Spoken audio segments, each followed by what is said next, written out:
Next आहे the fruit. The fruit is a characteristic feature of the flowering plants. आता angiosperm अर्थातच flowering प्लांटचं एक feature म्हणजे की फ्लॉवरच्या अलॉंग विथ त्यांच्यामध्ये काय प्रेझेंट आहे, फ्रूट, ज्याची निर्मिती कशापासून होते, ओव्हरीपासून. It is a mature or ripened ovary developed after fertilization. फर्टिलायझेशनच्या नंतर ओव्हरी जेव्हा मॅच्युअर होते किंवा त्याला आपण रिपन म्हणू, आहे की नाही, तर त्यावेळेस फ्रूटचं फॉर्मेशन होतं. If a fruit is formed without fertilization of the ovary, it is called a parthenocarpic fruit. आता फ्रूटची निर्मिती ही विदाऊट फर्टिलायझेशन जर होत असेल तर डेफिनेटली त्या फ्रूटला काय म्हणायचं, पॅर्थेनोकार्पिक fruit. Generally, the fruit consists of a valve or pericarp and seeds. आता जनरली जर पाहिलं आपण तर फ्रूट हे कशाचा बनलेला असतो, फ्रूटला सराउंडिंगमध्ये वॉल असते, त्यालाच आपण पेरिकार्प म्हणायचं, आणि आतमध्ये काय असतात, सीड्स असतात. The pericarp may be dry or fleshy. आता पेरिकार्प जे आहेत हे ड्राय असतील किंवा कधी ते फ्लेशी पण असतील. When pericarp is thick and fleshy, it is differentiated into the outer epicarp, the middle mesocarp, and the inner endocarp. आता तर आता वरीपरी आपण काही फ्रूट्स हे ड्राय असतात, है ना, खारीकसारखे, तर काही फ्लेशी असतात, मँगोसारखे किंवा ऑरेंजसारखे. आता पेरिकार्प जे आहे हा थिक आणि फ्लेशी जर असेल तर त्याचं डिफरन्शिएशन हे 3 लेयर्समध्ये होतं. सर्वात बाहेरच्या लेअरला म्हणायचं इपिकार्प, मिडल लेअरला म्हणायचं मेझोकार्प, आणि सर्वात इनर मोस्ट लेअरला काय म्हणायचं, endocarp. In mango and coconut, the fruit is known as the drupe. आता मँगो आणि कोकोनट यामध्ये जे फ्रूट आहे त्याला काय म्हणायचं, ड्रूप म्हणायचं. आता इथं पार्ट्स ऑफ द फ्रूट्स दाखवलेले आहे, मँगो अँड कोकोनट. आता यामध्ये सर्वात आतमध्ये काय प्रेझेंट असतं, सीड्स, बरोबर. आता सीड्स नंतर जर पाहिलं आपण तर सर्वात इनरमोस्ट जी लेअर आहे सीड नंतर तर ती कोणती आहे, एंडोकार्प. त्यानंतर मिडल लेअर कोणती आहे, मेझोकार्प, आणि सर्वात बाहेरचं जी लेअर आहे ती कोणती आहे, इपिकार्प. तर अशा पद्धतीनं फ्रूट्स जर कोणत्या स्वरूपाचे असतील, थिक अँड फ्लेशी असतील तर असे 3 लेयर्स त्यामध्ये प्रेझेंट असतात. मँगो आणि कोकोनट त्याचे एक्झाम्पल पाहिलं आपण, त्यालाच काय म्हणायचं, drupe. They develop from a monocarpellary superior ovaries and are one-seeded. आता मँगो अँड कोकोनट यांना ड्रूप म्हणलेलं आहे, आणि त्यांची डेव्हलपमेंट जर पाहिलं आपण तर कशापासून झालेली आहे बरं, मोनोकार्पेल म्हणजे एकच कार्पेल असणाऱ्या, मात्र त्याची पोझिशन कुठं आहे, सुपेरियर पोझिशन असणाऱ्या ओव्हरीजपासून झाली, आणि त्यामध्ये एकच सीड प्रेझेंट असतो, मोनोकार्पेल, 1 seed. Okay. In mango, the pericarp is well differentiated into an outer thin epicarp, a middle fleshy edible mesocarp, and an inner stony hard endocarp. आता मँगो संदर्भात सांगायचं असेल तर सर्वात बाहेरची लेअर आहे पेरिकार्प. ओके. तर ही वेल डिफरन्शिएट असते. तर पेरिकार्पचं वेल डिफरन्शिएशन हे 3 लेयर्स जे आपण आत्ता पाहिल्या, आउटर कशी आहे, थिन आहे, इपिकार्प कशी आहे, थिन. मिडल लेअरला आपण मेझोकार्प म्हणतो, ती मँगोमध्ये फ्लेशी अँड इडिबल आहे, आणि इनरमोस्ट लेअरला आपण एंडोकार्प म्हणतो, ती मँगोमध्ये कसं आहे, स्टोनी आणि हार्ड असते, ज्याला आपण कोय म्हणतो, है ना, त्या टाईपमध्ये. सीड्स कोय झालं पण त्याच्या सराउंडिंगमध्ये. In coconut, which is also a drupe, the mesocarp is fibrous. आता कोकोनटमध्ये जर पाहिलं आपण तर तो स्वतः एक ड्रूप आहे, आणि मेझोकार्प जो आहे तो फायब्रियस आहे, जसं की नारळामध्ये जे आपल्याला दिसतात, है ना, दोऱ्यासारखा भाग, तर तो मेझोकार्प असतो. त्यानंतर आपण बोलू सीड्सबद्दल. The leaves after fertilization develop into seeds. आता ओव्हल जे आहे तर आफ्टर फर्टिलायझेशन त्याची डेव्हलपमेंट कशामध्ये होते, सीड्समध्ये होते. A seed is made up of a seed coat and an embryo. आता कोणतंही बी जे आहे त्यामध्ये दोन गोष्टी महत्त्वाच्या असतात. एक आहे सीड कोट आणि दुसरा असतो त्यामध्ये फ्युचरमध्ये प्रेझेंट असणारा प्लांट, ज्याला आपण काय म्हणतो, embryo. The embryo is made up of a radicle and a embryonal axis and one as in wheat, maize, or two cotyledons as in gram and pea. आता एम्ब्रायोमध्ये काय काय कशाचा बनलेला आहे, तर एम्ब्रायो कशाचा बनलेला आहे, रॅडिकलचा बनलेला असतो, बरोबर. त्यानंतर एक एम्ब्रायनल ॲक्सिस त्यामध्ये प्रेझेंट आहे आणि त्या व्यतिरिक्त एक किंवा दोन कॉटिलिडॉन्स प्रेझेंट असतात. आता एक कॉटिलिडॉन कोणामध्ये आहे, व्हीट अँड मेजमध्ये, आणि दोन कॉटिलिडॉन्स कशामध्ये असतील, ग्राम आणि पीमध्ये. आता आपण स्ट्रक्चर बघणार आहोत डाय cotyledon सीड्सचं. The outermost covering of a seed is the seed coat. आता सर्वात बाहेरची जी कवरिंग असते बियांना, तर त्याला काय म्हणायचं, सीड कोट म्हणायचं. जसं की फिगरमध्ये या ठिकाणी तुम्हाला बियांचं सर्वात बाहेरचं आवरण दाखवलेलं आहे, ज्याला काय म्हणलो आपण, seed coat. The seed coat has two layers, the outer testa and the inner tegumen. आता बियांचं जे आवरण असतं त्यामध्ये सुद्धा दोन लेयर्स असतात. जी आउटर म्हणजे बाहेरची असते, बाहेरच्या सीड कोटला काय म्हणायचं, टेस्टा, आणि इनर जी सीड कोट आहे त्याला काय म्हणायचं, टेगमन. The hilum is a scare on the seed coat through which the developing seeds were attached to the fruit. आता तुम्हाला माहीत आहे की जे फ्रूट आहे, तर फ्रूटला डेव्हलपिंग सीड जे आहेत एका विशिष्ट पार्टच्या साहाय्यानं ते या ठिकाणी सीड कोट्सला अटॅच असतात. सो तो पॉईंट कोणता आहे, हायलम. ओके, सो हायलम हा एक स्कार आहे जो सीड कोटवर प्रेझेंट आहे. जसं की जर तुम्ही पाहिलं तर तुमच्या लक्षात येईल की ते तुम्हाला हायलम हा पार्ट दाखवलेला आहे, करेक्ट. तर हा एक प्रकारचा स्कार आहे सीड कोटवर की ज्याच्या थ्रू ॲक्च्युअल डेव्हलपिंग सीड्स हे कशाला अटॅच असतील, फ्रूट्सला अटॅच असतील. Above the hilum is a small pore called the micropyle. आता हायलमच्या अबो इथे तुम्ही पाहू शकता की या ठिकाणी एक स्मॉल ओपनिंग प्रेझेंट आहे किंवा एक स्मॉल पोर आणि एक लहान छिद्र जे प्रेझेंट आहे त्या छिद्राला काय म्हणलेलं आहे या ठिकाणी, मायक्रोपील. ओके.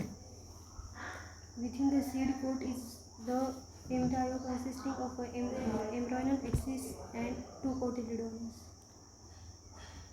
आता सीड कोटच्या आतमध्ये जर गेलो आपण तर त्या ठिकाणी काय प्रेझेंट आहे, एम्ब्रायो प्रेझेंट आहे. एम्ब्रायो व्यतिरिक्त it is consisting of an embryonal axis आणि दोन कॉटिलिडॉन्स प्रेझेंट्स आहे. जसं की इथं तुम्हाला हा एक आणि हा एक असे दोन कॉटिलिडॉन्स तुम्हाला या ठिकाणी दाखवलेले आहेत, करेक्ट. ओके, सो एम्ब्रायो असेल, एम्ब्रायनल ॲक्सिस आणि दोन cotyledons. The cotyledons are often fleshy and full of preserved food materials. आता कॉटिलिडॉन तुम्हाला थोडेसे जाड दिसतील, बरोबर आहे का. तर कॉटिलिडॉन्स हे ऑफन फ्लेशी असतात, ओके, म्हणजे थोडेसे मासल टाईपचे वगैरे आहे की नाही, आणि फुल ऑफ रिझर्व फूड मटेरियल्स. की कॉटिलिडॉन्समध्ये काय प्रेझेंट असतं, रिझर्व फूड मटेरियल प्रेझेंट असतं. At the two ends of embryonal axis are present the radicle and the plumule. आता जे दोन एंड आहेत एम्ब्रायनल ॲक्सिसचे, तर त्या ठिकाणी प्रेझेंट असतात रॅडिकल आणि प्ल्युम्यूल. ओके, सो ओव्हरऑल जर पाहिलं तुम्ही तिथं तुम्हाला आकृतीमध्ये दिसतील की ॲक्सिसच्या एका एंडला काय प्रेझेंट आहे, प्ल्युम्यूल, आणि अनदर एंडला काय प्रेझेंट आहे, रॅडिकल. ओके. आता रॅडिकल ज्याच्यापासून रूटचं फॉर्मेशन होईल आणि प्ल्युम्यूल ज्याच्यापासून पुढे शूट सिस्टीम तयार होईल. In some seeds such as the castor, the endosperm formed as a result of double fertilization is a food storing tissues and called endospermic seeds. आता ज्या सीड्समध्ये आपल्याला रिझर्व फूड मटेरियल दिसतं आहे की नाही एम्ब्रायोच्या ग्रोथ करण्यासाठी, त्याला आपण एंडोस्पर्म म्हणतो. तर डबल फर्टिलायझेशनमध्ये पाहिलं होतं आपण की जे दोन पोलार न्यूक्लिआय आणि एक मेल गॅमेट्स हे ट्रायप्लॉइड काय तयार करतात, एंडोस्पर्म, ज्याला आपण प्रायमरी एंडोस्पर्म न्यूक्लियस PEN म्हणलो होतो, बरोबर. तर हा तुम्हाला माहीत आहे की एम्ब्रायोची जी ग्रोथ होते at the cost of endosperm असं म्हणलं होतं आपण. म्हणजे एंडोस्पर्म हे फूड आहे जे एम्ब्रायोच्या ग्रोथसाठी कामी येतं. मग त्याचं एक्झाम्पल इथं कॅस्टर दाखवलेलं आहे. आणि एंडोस्पर्म हे कशाचा रिझल्ट आहे? Double fertilisation. कारण डबल फर्टिलायझेशनमध्ये झायगोट पण तयार होतो आणि डायप्लॉइड झायगोट आणि ट्रायप्लॉइड एंडोस्पर्म. हा फूड स्टोरिंग टिश्यू आहे आणि म्हणून ज्याही सीड्समध्ये एंडोस्पर्म प्रेझेंट असेल त्या सीड्सला काय नाव देऊ आपण? Endospermic seeds.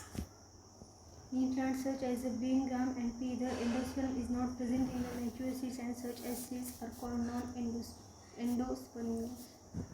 आणि बीन, ग्राम, पी असे काही प्लांट्स आहेत की ज्यामध्ये मॅच्युअर सीड्समध्ये आपल्याला काय दिसून येत नाही? Endosperm is not present.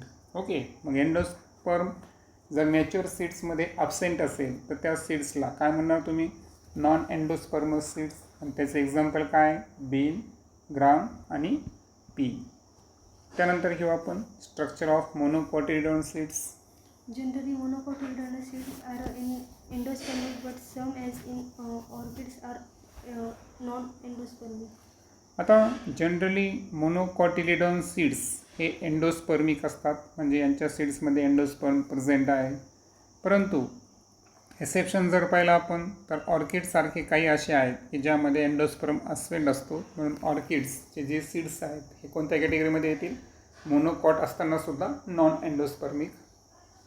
In the seeds of cereal such as maize, the seed coat is membranous and generally fused with the fruit wall. आता काही सीड्स आहेत सिरियल्समधले, जसं की एक सिरियल घेऊ आपण मेज, मका. ओके. सो मेजमध्ये जर पाहिलं आपण तर सीड कोट्स हे कसं आहे? मेम्ब्रेनियस आहे आणि जनरली त्याचं फ्युजन हे कोणासोबत झालेलं आहे? फ्रूट वॉलसोबत झालेलं आहे. The endosperm is a bulky and stores food. यामध्ये जे एंडोस्पर्म आहे हा बल्की म्हणजे थोडासा हेवी टाईप असतो आणि तो काय फूडला काय करतो? स्टोअर करतो. The outer covering of a endosperm separates the embryo by a proteinous layer called ॲल्युरोन. alluron layer. आता एंडोस्पर्मची जी आउटर कवरिंग आहे, ओके, तर हे काय करते? एम्ब्रायोला सेपरेट करते. बरोबर आहे का? आणि हे सेपरेट करताना एक प्रोटीनची लेअर त्या ठिकाणी प्रेझेंट असते आणि जी प्रोटीनियसची लेअर एंडोस्पर्मला एम्ब्रायोपासून सेपरेट करते त्याला म्हणायचं ॲल्युरोन लेअर. जसं की आता आपण फिगरमध्ये जर पाहिलं तर तुमच्या इथे लक्षात येईल की जनरली आपण म्हणलो होतो की जे मोनोकॉटल सीड्स आहेत तर यांच्यामध्ये एम्ब्रायो तो प्रेझेंट आहेच आहे, पण मॅक्झिमम हे सीड्स कसे असतात? एंडोस्पर्मिक असतात. मग आता यामध्ये ज्या लेअरबद्दल आपण बोललो आता, जी प्रोटीनियस लेअर एंडोस्पर्म आणि एम्ब्रायो या दोघांना सेपरेट करते तर ती कोणती आहे? ॲल्युरोन लेअर. बरोबर. आता ही ॲल्युरोन लेअर जर पाहिलं तुम्ही तर तुमच्या लक्षात येईल की ते प्ल्युमिल आणि रॅडिकल या झोनमध्ये प्रेझेंट्स आहेत. बरोबर. मीन्स हा कोणता झोन आहे? एम्ब्रायोचा झोन आहे. आणि वरचा झोन हा कोणता झोन आहे? एंडोस्पर्मचा झोन आहे. आणि ही जी लेअर दिसते तुम्हाला माळीसारखी, तर ही ॲल्युरोन लेअर ही प्रोटीनची लेअर आहे ना, तिनं काय केलं? एंडोस्पर्म आणि जे एम्ब्रायो आहे यांना काय केलं? सेपरेट केलं. ओके. त्या व्यतिरिक्त आता यामध्ये सर्वात बाहेर जर पाहिलं आपण तर सीड कोट आणि काय दिसेल आपल्याला? फ्रूट वॉल दिसेल, आहे की नाही? आणि त्याच्या आतमध्ये ही ॲल्युरोन लेअर प्रेझेंट असते. The embryo is small and situated in a groove at one end of the endosperm. सांगितल्याप्रमाणे जे एम्ब्रायो आहे तर हा एम्ब्रायो कसा आहे बरं? स्मॉल आहे फर्स्ट आणि situated in a groove at one end of the endosperm. म्हणजे एंडोस्पर्मच्या एका टोकाला आपल्याला काय दिसेल? या ठिकाणी एम्ब्रायो प्रेझेंट आहे असं दिसेल. It consists of one large and shell-shaped cotyledon known as the scutellum and a short axis with a plumule and a radicle. आता यामध्ये तुम्हाला स्क्युटेलम दिसेल, आहे का स्क्युटेलम त्या ठिकाणी? ओके. सो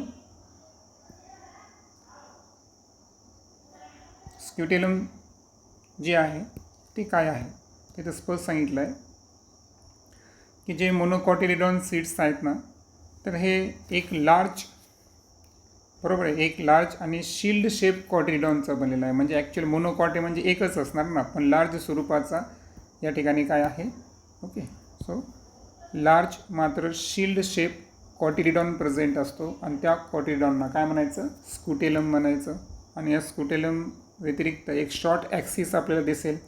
या शॉर्ट ॲक्सिसमध्ये काय काय आहे, प्लिम्यूल वरचा पोर्शन आणि खालचा पोर्शन कोणता आहे, radical. The plumule and radicle are enclosed in sheaths which are called colluteal and coleoryza respectively. आता पहा, हे जे प्लिम्यूल आहे त्याला पण एक शीत प्रेझेंट आहे. तर प्लिम्यूलला जी शीत प्रेझेंट आहे त्या शीतला काय म्हणलेलं आहे, कोलेप्टाईल. आणि रॅडिकलला जी शीत प्रेझेंट आहे त्याला काय म्हणलेलं आहे, कोलेरायझा. सो प्लिम्यूल आणि रॅडिकल्स हे एका शीटच्या आतमध्ये आहे ना काय आहे, इनक्लोज आहे. आणि सो रिस्पेक्टिव्हली ते कोण कोण आहेत, कोलेप्टेल आणि कोलेरायझा. त्यानंतर घेऊ आपण semi technical description of a typical flowering plant. Various morphological features are used to describe a flowering plant. आता बरेचसे मॉर्फॉलॉजिकल फीचर्स आहेत की जे फ्लॉवरिंग प्लांटला काय करतात, डिस्क्राईब करतात. The description has been typed in a simple and scientific language and presented in a proper sequence. आता हे जे डिस्क्रिप्शन आहे ना हे ब्रीफमध्ये असतं, सिम्पल असतं. मात्र यासाठी एक विशिष्ट प्रकारची सायंटिफिक म्हणजे कोड वापरले जाते, चिन्ह वापरले जातात. आणि त्यामुळं त्या चिन्हांचा एक प्रॉपर सिक्वेन्सनं सुद्धा त्याला आपल्याला काय करावं लागतं, प्रेझेंट करावं लागतं. The plant is described beginning with its habit, vegetative characters, roots, stem and leaves, and then floral characters, influences and flower parts. आता याच्यामध्ये क्रम कसा असतो पहा. आता जे काही तुम्हाला इथं फ्लोरल फॉर्म्युला म्हणतो आपण त्याला, आहे की नाही, तर त्या फॉर्म्युल्यामध्ये तुम्हाला हॅबिट, त्यानंतर काही व्हेजिटेटिव्ह कॅरेक्टर्स म्हणजे रूट, स्टेम, लीफ कसे आहेत, फ्लोरल कॅरेक्टर्स असतील जसं इन्फ्लोरेसेन्स, फ्लावरचे पार्ट्स कोणते किती प्रेझेंट्स आहेत. After describing various parts of a plant, a floral diagram and a floral formula are presented. मग आता यामध्ये दोन गोष्टी तुम्हाला काय करायच्या आहे, इन्क्लूड करायच्या आहेत. पहिल्यांदा तुम्हाला काय करायचं आहे, फ्लोरल डायग्राम रिप्रेझेंट करायची आहे आणि त्यानंतर त्याला काय कशाने रिप्रेझेंट करायचं, फ्लोरल फॉर्म्युलाने रिप्रेझेंट करायचं. The floral formula is represented by some symbols. मग फ्लोरल फॉर्म्युल्यासाठी आपण काही विशिष्ट प्रकारचे सिम्बॉल्स वापरणार आहेत. In the floral formula, BR stands for bracteate, K stands for calyx, C for corolla, P for perinth, A for androecium, and G for gynoecium. For superior ovary and G dash for inferior ovary for a male, for female, for bisexual plants, for actinomorphic and percentage. and percentage for a zygomorphic nature of flower. आता एक एक चिन्ह, त्याचं अक्षर आणि त्याचा अर्थ आपण समजून घेऊ. आता पहिलं चिन्ह यामध्ये पहा, तुम्हाला BR जर फॉर्म्युल्यामध्ये आलं तर त्याचा अर्थ काय आहे, ब्रॅक्टेट. आता यामध्ये आपण दोन गट पाहिले होते, ब्रॅक्टेट आणि अब्रॅक्टेट, बरोबर, की जे लीफचा बेस असतो, बरोबर ना, बरोबर का, पेडिसेल. तर त्या ठिकाणी रिड्युस्ड लीफ प्रेझेंट आहे का नाही, बरोबर. सो रिड्युस्ड लीफ प्रेझेंट असेल तर ब्रॅक्टेट, नसेल तर अब्रॅक्टेट, बरोबर. तर हे आपण पाहिलं होतं. तर त्यासाठी कोणतं चिन्ह वापरायचं आहे, BR. आता कॅलिक्स जरी C पासून सुरू असेल पण त्यासाठी कोणतं अक्षर वापरायचं आहे, कॅपिटल K. कोरोलासाठी कॅपिटल C. आता पेरियंथ, कॅलिक्स आणि कॅरेला फ्यूज झाले असतील तर त्याला काय म्हणतो आपण, पेरियंथ. त्यानंतर जे मेल रिप्रोडक्टिव्ह पार्ट आहे फ्लॉवरचा, अँड्रोसियम, त्यासाठी कॅपिटल A. फिमेल रिप्रोडक्टिव्हसाठी जायनोसियम. आता यामध्ये ओरीच्या पोझिशनसाठी Gच्या खाली जर आपण रेष घेतली है ना, तर त्याला काय म्हणायचं, सुपेरियर ओरी. आणि Gच्या अबो जर आपण लाईन या ठिकाणी घेतली तर त्याला काय म्हणायचं की ओरीची पोझिशन काय, इन्फेरियर. त्यानंतर हे जे सिम्बॉल आहे तर तुम्हाला माहिती आहे आपण मेंडल्समध्ये सुद्धा वापरलं होतं, बरोबर आहे ना. तर हे कोणासाठी आहे? मेलसाठी. त्यानंतर 0च्या खाली प्लस जर असेल तर ते काय आहे? फिमेल. आणि दोन्हीचं कॉम्बिनेशन जर असेल तर फ्लॉवर कसा आहे? बायसेक्शुअल असा त्याचा अर्थ आहे. प्लस जर आलं असेल इन द सर्कल तर तो प्लांट कसा आहे? ॲक्टिनोमॉर्फिक. तर प्लांटची सिमेट्री जर रेडियल असेल तर त्याला काय म्हणायचं आपण? ॲक्टिनोमॉर्फिक प्लांट म्हणतो. आणि प्लांटची सिमेट्री जर बायलॅटरल असेल तर त्याला झायगोमॉर्फिक म्हणतो. तर झायगोमॉर्फिकसाठी कोणतं चिन्ह वापरायचं? पर्सेंटेज. हे प्रत्येक जणाचा तुम्हाला अर्थ कळला पाहिजे. पुढे Fusion is indicated by enclosing the figure within a bracket and addition. addition by a line drawn above the symbols of the floral parts. आता जे फ्युजन आहे ते आपल्याला इंडिकेट करायचं असेल तर आपल्याला काय करावं लागेल? जी फिगर आहे ती एका ब्रॅकेटच्या आतमध्ये घ्यावं लागेल. ब्रॅकेटच्या आतमध्ये फिगर घेतली तर त्या ठिकाणी काय इंडिकेट केलं आपण? फ्युजन इंडिकेट केलं. त्यानंतर जी ॲडिशन आहे ते ॲडिशन काय आहे ते समजून घ्या. ती एक कंडिशन आहे की ज्यामध्ये प्लांटचे जे डिफरंट फ्लोरल पार्ट्स आहेत तर ते जर एका कंपोजिट स्ट्रक्चर, म्हणजे आता समजा कॅलेक्स आणि कोरोला एकत्र आहे किंवा कॅलेक्स कोरोला अँड्रोसियम एकत्र आहे तर तिघांच्यावर आपण एक लाईन मारणार, बरोबर. मग एक रेष ओढली तर याचा अर्थ त्या ठिकाणी आपण काय सिद्ध करायचं आपलं की त्या ठिकाणी काय आहे? ॲडिशन आहे. म्हणजे तेवढे पार्ट एकमेकांना अटॅच आहेत. अटॅच आहे म्हणजे ते डिसिमिलर पार्ट्सचं जर युनियन झालं असेल तर ते जितकं पार्टचं युनियन झालेलं आहे त्या कंपोजिट स्ट्रक्चरला आपण एका लाईननं काय करायचं आहे? शो करायचं आहे. A floral diagram provides information about the number of parts of a flower, their arrangement, and the relation they have with one another. Floral diagram आपल्याला काय कळेल की आपल्याला number of parts of flower, okay, म्हणजे फ्लावरचे एकूण पार्ट्सची संख्या किती आहे, त्यानंतर त्यांची अरेंजमेंट कशी आहे आणि त्यानंतर त्यांचं एकमेकांसोबत रिलेशन कसं आहे हे सगळं आपल्याला फ्लोरल डायग्राममुळे कळणार आहे. The position of the mother axis with respect to the flower is represented by a dot on the top of the floral diagram. त्यानंतर मदर ॲक्सिसची जी पोझिशन आहे ती कुठं आहे विथ रिस्पेक्ट टू फ्लावर, म्हणजे फ्लावरच्या तुलनेमध्ये मदर ॲक्सिसची पोझिशन आपल्याला floral डायग्राममध्ये represent करायचं असेल तर फ्लोरल डायग्रामच्या टॉपला आपल्याला काय रिप्रेझेंट करायचं आहे? डॉट रिप्रेझेंट करायचा आहे. सो फ्लोरल डायग्रामच्या वर जर डॉट असेल तर त्याचा अर्थ तो काय शो करायला या ठिकाणी की फ्लावरच्या संदर्भात मदर ॲक्सिसची पोझिशन कशी आहे.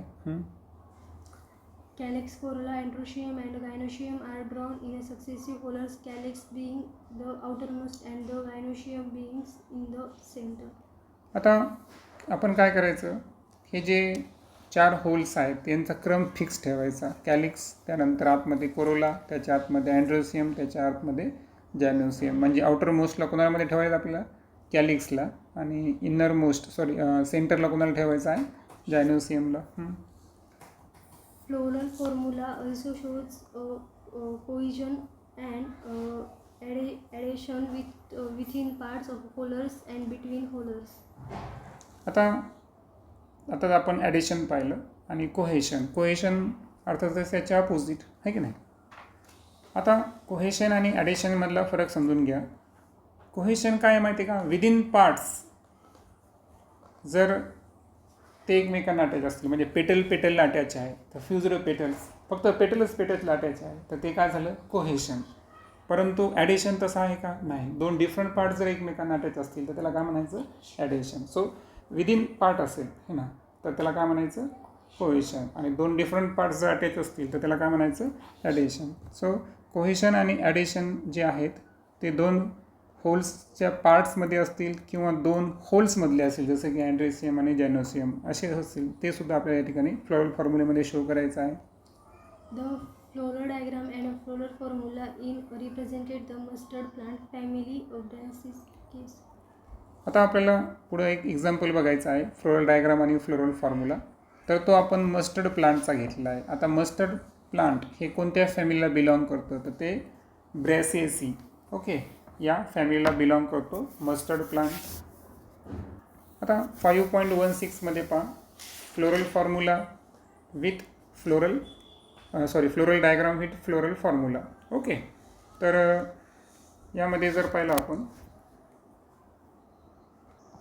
आता ही जी फिगर आहे तर ही फिगर आपल्याला पूर्णपणे आता इथं डिस्क्राईब करायची आहे. तर सर्वात अगोदर आपण या चिन्हाकडे येऊ. तर हा चिन्ह या ठिकाणी शो करतो की हा फ्लावर काय आहे, बायसेक्शुअल फ्लावर आहे. ओके, आता बायसेक्शुअल याचा अर्थ यामध्ये अँड्रोसियम आणि जेनोसियम हे सेम फ्लावरमध्ये काय आहे, प्रेझेंट आहे. ओके, त्यानंतर आपण K2+2 कडे येऊ. आता K2+2 अर्थातच कॅलिक्स जे आहे हा 4 सेपल्सपासून बनलेला आहे, 2+2. पण त्याची अरेंजमेंट जर पाहिली आपण तर 2 होल्समध्ये आहे, है ना. 2 सेपलचा 1 होल आणि 2 सेपलचा 1 होल, असे 2 होल्स आहेत. त्यानंतर जर पाहिलं तर C4 अर्थातच कोरोला जो आहे तो 4 पेटल्सचा बनलेला आहे. त्यानंतर ए जर पाहिलं आपण तर 2+4 म्हणजे अँड्रोसियम जो आहे एकूण 6 स्टेमनचा बनलेला आहे. आता 6 स्टेमनचा बनलेला असताना यामध्ये एक लक्षात ठेवायचं आहे की यामध्ये 2 शॉर्ट आणि 4 लॉंग असतात. ओके, सो 2+4 याचा अर्थ काय, 2 शॉर्ट्स आणि 4 लॉंग स्टेमन प्रेझेंट आहे. आणि म्हणून ही जी कंडिशन आहे याला टेट्रा डायनॅमस कंडिशन म्हणतात, टेट्रा डायनॅमस कंडिशन. त्यानंतर इथं जर पाहिलं आपण तर जी आणि लोअर केसमध्ये लाईन आहे पहा, म्हणजे ही ओरीची जी पोझिशन आहे ती काय सांगायला या ठिकाणी सुपेरियर लेवलला ओरी प्रेझेंट आहे, बरोबर. आणि 2चा अर्थ काय माहिती आहे का, की 2 कार्पेल्स आहेत पण ते कसे आहेत, फ्युज्ड आहेत. 2 कार्पेल्स आहे मात्र कसे आहेत, फ्युज्ड आहेत, कारण त्या ठिकाणी ब्रॅकेट दिलेलं आहे पहा. तर ब्रॅकेटमध्ये 2 दिलं याचा अर्थ काय झालेला आहे की जे फ्युज्ड कार्पेल्स आहेत, म्हणजे तो बाय कार्पेलरी किंवा त्याला सिन कार्पस नाव आहे, 2 कार्पेल जर असतील तर. आता याच्या व्यतिरिक्त काही अदर फीचर जर डायग्राममध्ये पाहिलं तर इथं हे प्लस चिन्ह आलेलं आहे. याचा अर्थ फ्लावर हे कसं आहे, ॲक्टिनोमॉर्फिक आहे, म्हणजे रॅडियल सिमेट्री आहे. त्यानंतर जी त्याचं लोअर केस सांगितलं मी तुम्हाला, सुपेरियर कंडिशनला आहे. त्यानंतर ॲडिशनल जर पाहिलं आपण तर जे स्टेमन्स आहेत 2+4 दाखवलं ना आपल्याला. सो कंडिशन पाहतो मी, तुमच्या लक्षात येईल की जो स्टेमन्स आहेत तर सराउंड द सेंट्रल जॅनोसियम जो आहे त्याला काय केलेलं आहे, स्टेमन्सनं सराउंड केलेलं आहे. आणि जे फ्लोरल पार्ट्स आहेत तर ते जर तुम्ही पाहिलं तर एक कॉन्सेंट्रिक होल्सच्या स्वरूपामध्ये काय आहे, प्रेझेंट आहे. आणि म्हणून ही जी फॅमिली आहे त्याचं नाव आहे ब्रॅसिएसी, ज्याला दुसरं नाव क्रुसिफेरीसुद्धा म्हणतात. आता हे तुम्हाला मस्टर्डचं सांगितलं होतं, तर याच फॅमिलीमध्ये रॅडिश पण येतं आणि कॅबेज पण येतं. ओके, आणि म्हणून फक्त एक इम्पॉर्टंट फीचर डायग्रामचा एक्सक्लुझिव्ह सांगतो की जे टेट्रा डायनॅमस स्टेमन सांगितलं मी तुम्हाला, म्हणजे 4 लॉंग स्टेमन आणि 2 शॉर्ट स्टेमन प्रेझेंट असणं, हे की कॅरेक्टर कोणाचं आहे, ब्रासिएसी फॅमिलीचं आहे, ज्याला मस्टर्ड काय करतो, बिलॉंग करतो. आता हा जो एक डॉट तुम्हाला दिसतो या ठिकाणी, ओके, तर हा डॉट युजली काय रिप्रेझेंट करतो की मदर ॲक्सिस. आता मदर ॲक्सिस म्हणजे काय, की स्टीम आणि ॲक्सिस किंवा खोडावर फ्लावर कुठे येतात, है ना, फ्लावर अराईज कुठं होतात. आता तुम्हाला माहीत आहे की जनरली याचे 2 पॉसिबिलिटी असतात, की एक तर फ्लोरल पार्ट्सच्या जवळ जर येत असतील, nearest to the dot. Okay, floral parts nearest to the dot जर आपण कन्सिडर केलं तर ते आहे पोस्टेरियर साईड, आणि side opposite to the dot ती काय असते, अँटेरियर साईड. आता बऱ्याचशा फ्लोरल डायग्राममध्ये जर पाहिलं आपण तर डॉट हा टॉपलाच असतो, कारण आपण जर पाहिलं तर फ्लॉवरचं ओरिएंटेशन हे मदर ॲक्सिसवर जर किंवा स्टेम ॲक्सिसवर जर पाहिलं आपण तिथेच फुलं येतं ना, जनरली वरच्या पॉईंटलाच, म्हणून डॉट हा जनरली वरतीच असतो. ओके, नेक्स्ट आहे सोलेन्सी. It is a large family commonly called as the potato family. आता सोलेन्सी फॅमिली ही लार्ज फॅमिली आहे आणि याच्या अंतर्गत बरेचसे प्लांट्स येतात, परंतु ती काय म्हणून ओळखली जाते, पोटॅटो फॅमिली म्हणून ओळखली जाते. It is widely distributed in tropics, subtropics and even temperature zones. आता जे ट्रॉपिक, सबट्रॉपिक आणि जे टेम्परेट झोन आहे, म्हणजे तर समशीतोष्ण कटिबंध असेल, उष्णकटिबंध असेल, तर या दोन्ही ठिकाणी ट्रॉपिक, सबट्रॉपिक आणि टेम्परेट या सगळ्या झोनमध्ये सापडणारे प्लांट्स हे सोलेन्सी फॅमिली अंतर्गत येतात. त्यानंतर त्यांचे आपण व्हेजिटेटिव्ह कॅरेक्टर्स अभ्यासू. Plants mostly herb shrubs and rarely small trees. आता सोलेन्सी अंतर्गत येणारे प्लांट्स जे आहेत ते मोठमोठे प्लांट्स नाही आहेत. त्यामध्ये काही हर्ब्स आहेत, काही श्रब्स आहेत म्हणजे रोपटे झुडुपे हे ना, किंवा छोटेले झाडं समजा, यांचा समावेश सोलेन्सी फॅमिलीमध्ये होतो. Stem Herbaceous rarely woody, aerial, erect, cylindrical, branch, solid or hollow, hairy or glabrous, underground stem in potato, solemn tubers. आता हे हर्बेसियस आहेत, औषधी वनस्पतीमध्ये येतात. काही जण याच्यात उडी आहे, रेअरली उडी म्हणजे लाकूड फार कमी प्रमाणात. एरियल म्हणजे जसं की वरच्या दिशेने जास्त यांची ग्रोथ होते. त्यानंतर इरेक्ट आहे, तसं तर सर्वच प्लांटचे होते परंतु मॅक्झिमम जर पाहता हवेत तरंगल्यासारखं समजा. सिलेंड्रिकल आहे, ब्रँचड आहे आणि जे त्यांचं स्टीम वगैरे आहे ते सॉलिड आणि हॅलो टाईपचं असतं, आतून थोडंसं पोकळ. हेरियान ग्लॅबेरस म्हणजे काही केसांसारखे भाग असतील,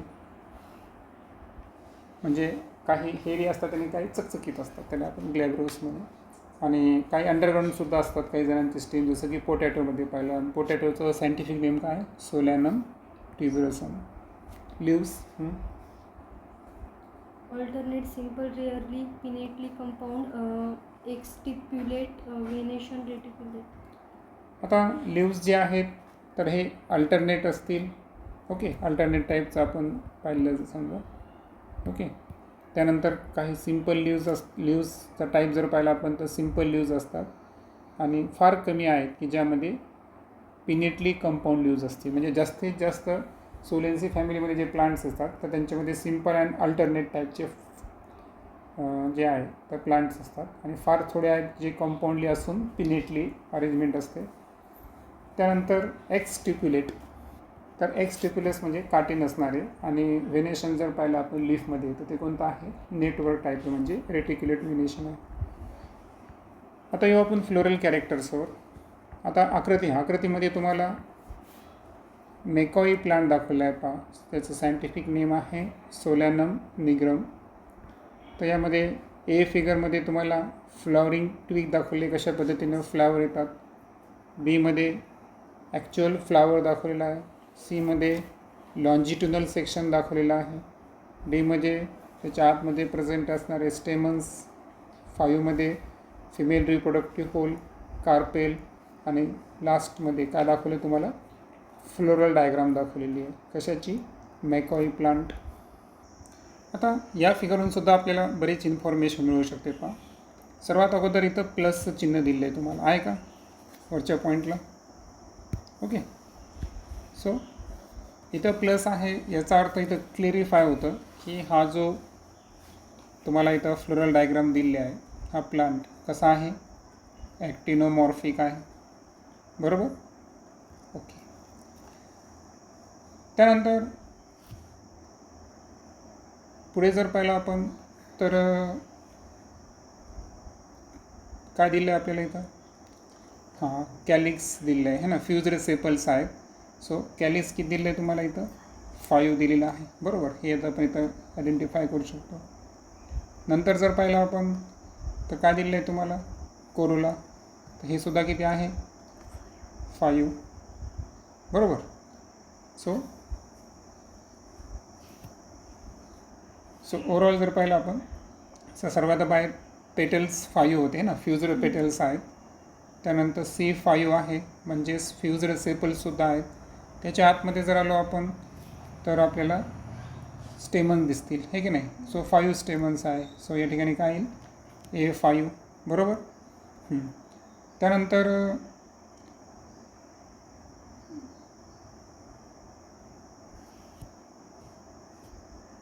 ठीक आहे, एक बेसिक इन्फॉर्मेशन घेतली आपण. अजून काही डिटेल्स आहेत ते आपण खाली क्लिअरिफाय करणारच आहोत. सो पाहूया floral characters. Inflorescence, solitary, axillary or cymose as in a solanum. आता इन्फ्लोरेसन्स जर पाहिलं आपण तर पहिला आहे सॉलिटरी म्हणजे फुलं एक एकटे येतात. आणि त्यानंतर ॲक्झिलरी किंवा सायमोस या दोन्ही टाईपचे काय असेल या ठिकाणी इन्फ्लोरेसन्स असेल. बरोबर. सो तर इन्फ्लोरेसन्सचे 2 टाईप पाहिले होते आपण, रेसमोस आणि सायमोस. आता ज्यामध्ये ॲक्च्युअल ब्रँच फुलामध्ये टर्मिनेट होते तर त्याला आपण सायमोस म्हणतो. तर ॲक्झिलरी किंवा सायमोस आपल्याला सोलॅनममध्ये दिसून येईल. हां. Flower bisexual actinomorphic. फ्लावर हे बायसेक्शुअल आहेत. बरोबर. म्हणजे मेल अँड फिमेल. ओके. खाली फ्लोरल डायग्राममध्ये बघणारच आपण. आणि प्लस ॲक्टिनोमॉर्फिकसुद्धा आहे. ओके. सो ॲक्टिनोमॉर्फिकचा अर्थ काय की फ्लावर हा 2 इक्वल हेल्समध्ये मेनी प्लेन्समध्ये डिवाइड होतो, म्हणजेच रॅडियल सिमेट्री आहे. त्यानंतर calyx. Sepals five united persistent valvate aestivation. आता सेपल्स 5 आहे. बरोबर. आता सेपल्स 5 म्हणून कॅलिक्सच्या समोर आपण काय लिहिणार, 5 लिहिणार. बरोबर. K5 ना फॉर्म्युला. त्यानंतर युनायटेड आहे, त्याच्यामुळे आपण त्याला ब्रॅकेटमध्ये लिहिलं आहे पहा, है ना. फ्लोरल फॉर्म्युला ब्रॅकेटमध्ये दिसेल तुम्हाला. त्यानंतर परसिस्टंट म्हणजे तो चिटकून आहे. त्यानंतर एस्टिवेशन कोणतं आहे, व्हेल्वेट टाईपचं एस्टिवेशन. सो एकमेकांना ओव्हरलॅप करत नाही पाकळ्या. बरोबर ना. त्याला आपण वेल्वेट एस्टिवेशन म्हणू. त्यानंतर corolla. Petals five united valvate aestivation. Corolla संदर्भात सुद्धा जर पाहिलं तर पेटल्स 5 म्हणून C5 आलेला आहे. युनायटेड म्हणून ब्रॅकेटमध्ये लिहिलेलं आहे आपण फ्युजन. आणि एस्टिवेशन हे वेल्वेट टाईपचं आहे. तर वेल्वेट अर्थातच एक सेपल्स आणि पेटल्स हे दोन्ही एकमेकांना ओव्हरलॅप करत नाहीत. अँड्रोशियन स्टेमन्स फायू इपिपेटल्स. आता अँड्रोसियम जर पाहिला तर याच्यात स्टेमन्स किती आहेत, 5 स्टेमन्स आत्ताच आपण डायग्राममध्ये पण पाहिलं. आणि इपिपेटलस. सो स्टेमन जर पेटल्सला अटॅच असतील तर त्याला आपण इपिपेटलस म्हणतो. Gynoecium bicarpellary obliquely placed syncarpous ovary superior bilocular placenta swollen with many ovules axile. Bicarpellary म्हणजे याच्यामध्ये 2 कार्पेल प्रेझेंट आहेत. ओके. ऑब्लिगेटली प्लेस तिरकसपणे प्लेस केलेला आहे. सिन कार्पस तर एकापेक्षा जास्त कार्पेल्स म्हणजे 2 कार्पेल्स आहे ॲक्च्युअल आणि ते एकमेकांना फ्यूज आहे म्हणून त्याला काय म्हणायचं, सिन कार्पस. त्यानंतर ओरी कुठं आहे, सुपेरियर पोझिशनला आहे. त्यानंतर बायलोक्युलर. सो फिगरमध्ये जर पाहिलं तुम्ही तर इथं 2 लोक्युल्स दिसतील तुम्हाला, लेफ्ट आणि राईट्स. ओके. सो असं आपल्या स्टुडंटचं म्हणणं आहे. तर त्यानुसार आपण इथं लक्षात ठेवायचं ते बायलोक्युलर आहे. त्यानंतर प्लासेंटा सोलन आहे कारण त्याच्यामध्ये बरेचसे ओव्हल्स प्रेझेंट आहे आणि ॲक्झाईल टाईपचं. तर इथं ॲक्झाईल्स पण प्रेझेंट आहे जर आपण पाहिलं तर. त्यानंतर फ्रूट्स. बेरी और कॅप्सूल. फ्रूट्स हे एकतर बेरी टाईपचे किंवा कॅप्सूल टाईपचे फ्रूट्स त्यांना येतात. Seeds many endosperms. आता यांच्या फळामध्ये जर पाहिलं तर अनेक बिया प्रेझेंट असतात आणि जनरली हे कसे असतात, एंडोस्पर्मस म्हणजे यांच्यामध्ये एंडोस्पर्मची निर्मिती होते जो की कशाचा आउटपुट आहे, डबल फर्टिलायझेशनचा. Floral formula actinomorphic bisexual.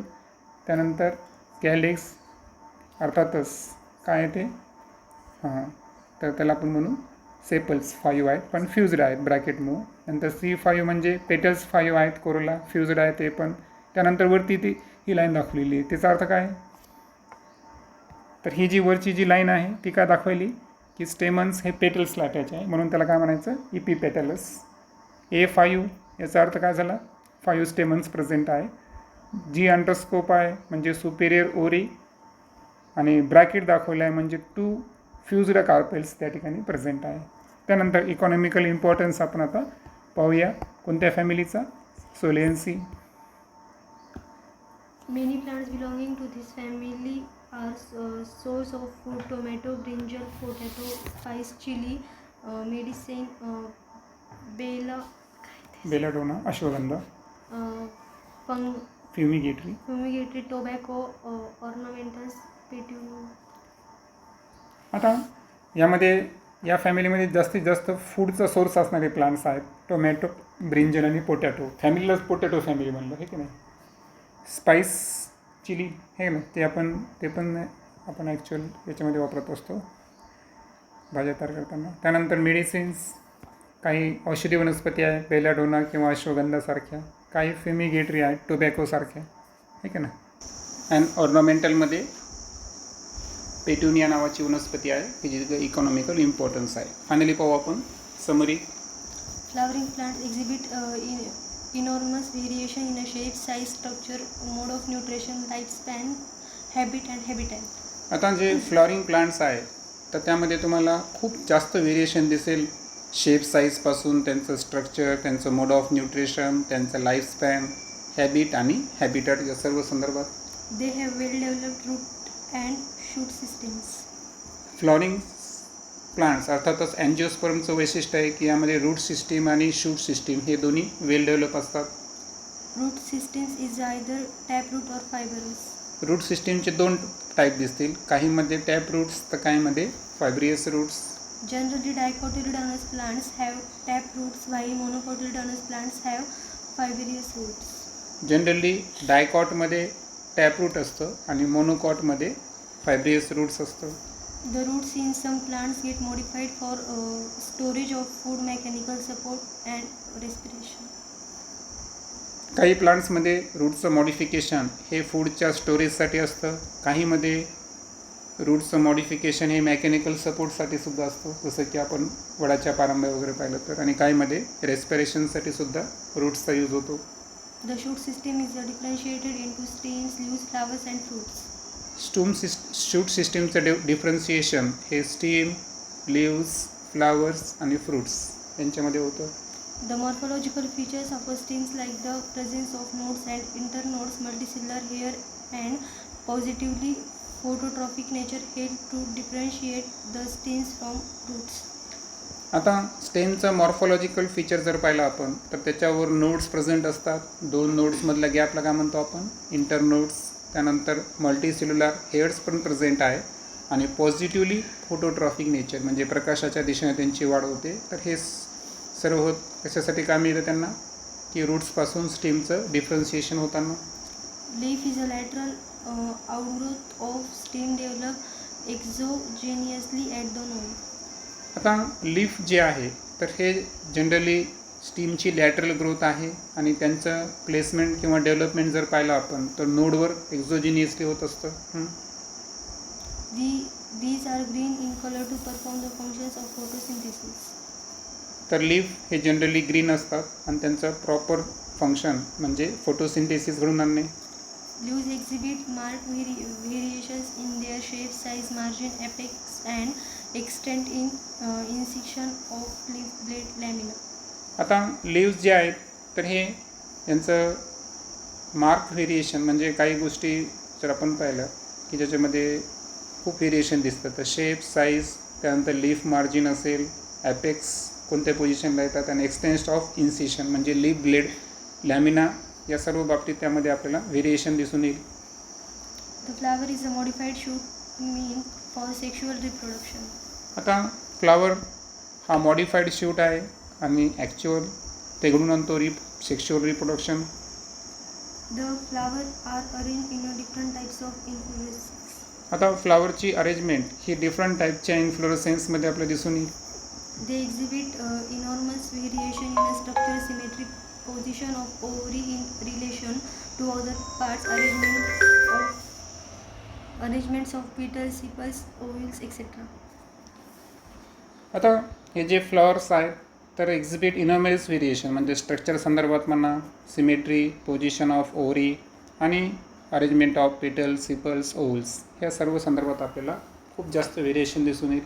After fertilization, the ovary is modified into fruits and ovules into seeds.